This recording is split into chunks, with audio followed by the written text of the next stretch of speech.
Tale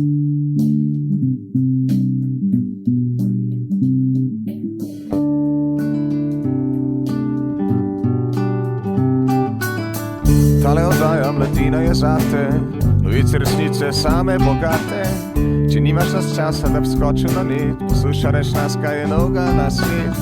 Od zdrave do vzgoje in malce politike, ljubezen, šport in kako boste bitke, kako je med vozi, kako je v naravi, povejo skavti v prvi postavi. Zato ste vrednota, le treba je živeti, tebi in drugim bo lepši ta svet. Zajemi in srkaj z najboljšega vira, naša frekvenca je prava izbira. Mladoskop.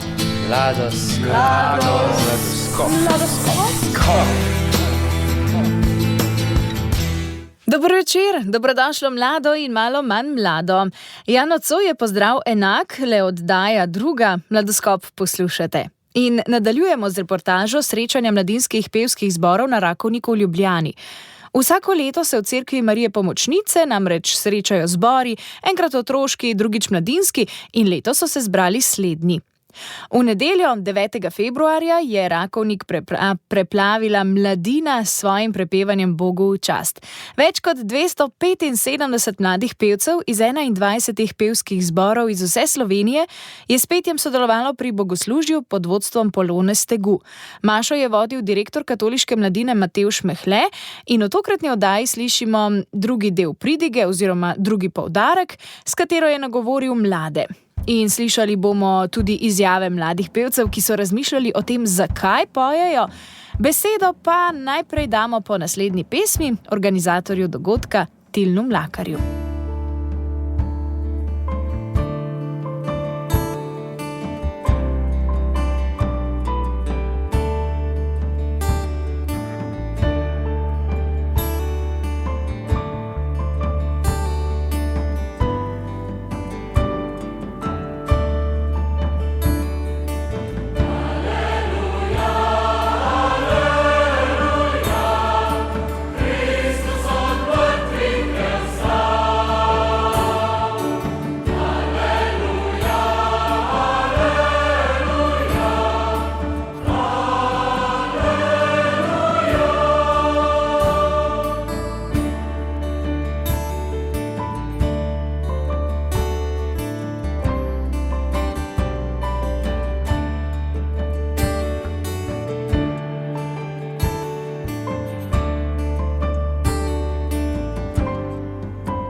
Posnetki pesmi, ki jih bomo slišali v tokratnem Mladoskopu, so nastale 9. februarja v nedeljo, ko se je več kot 275 mladih zbralo na Rakovniku v Ljubljani in svojim petjem lepšalo bogoslužje v Cerkvi Marije Pomočnice.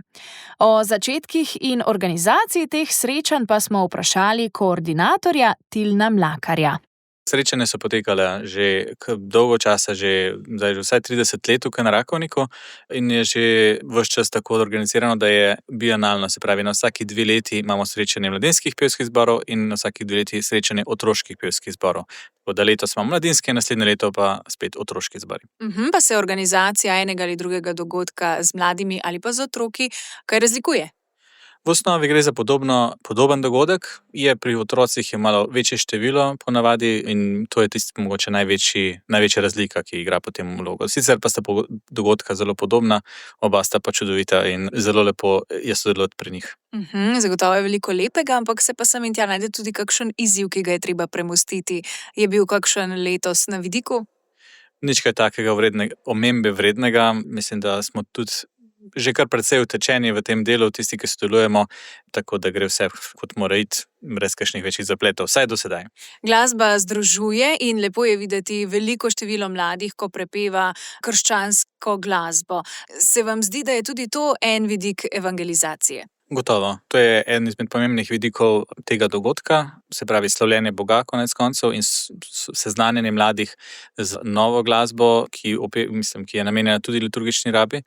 Hkrati je to tudi en zelo pomembno srečanje tistih, ki pojejo v različnih zborih, da doživijo neko močno izkušnjo takega skupnega petja, kar jim da tudi potem energijo in motivacijo za petje v njihovi župniji še naprej.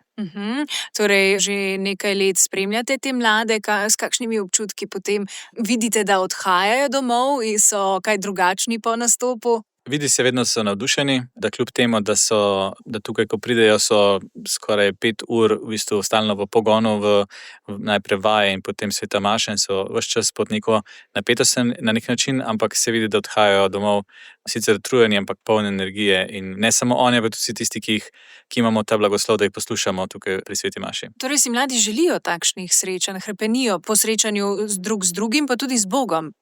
Gotovo. Po odzivih sodeč bi rekel, da to gotovo drži. In res so izkušnje lepe tako za njih, kot za nas, ki jih poslušamo. Torej, če sem prav razumela, pa naslednje leto srečanje otroških zborov. Tako je, naslednje leto otroški zbori, pa čez 2 leti pa ponovno mladinski.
V tokratnem Mladoskopu govorimo o srečanju mladinskih pevskih zborov, ki se na 2 leti odvija v Rakovniški cerkvi Marije Pomočnice.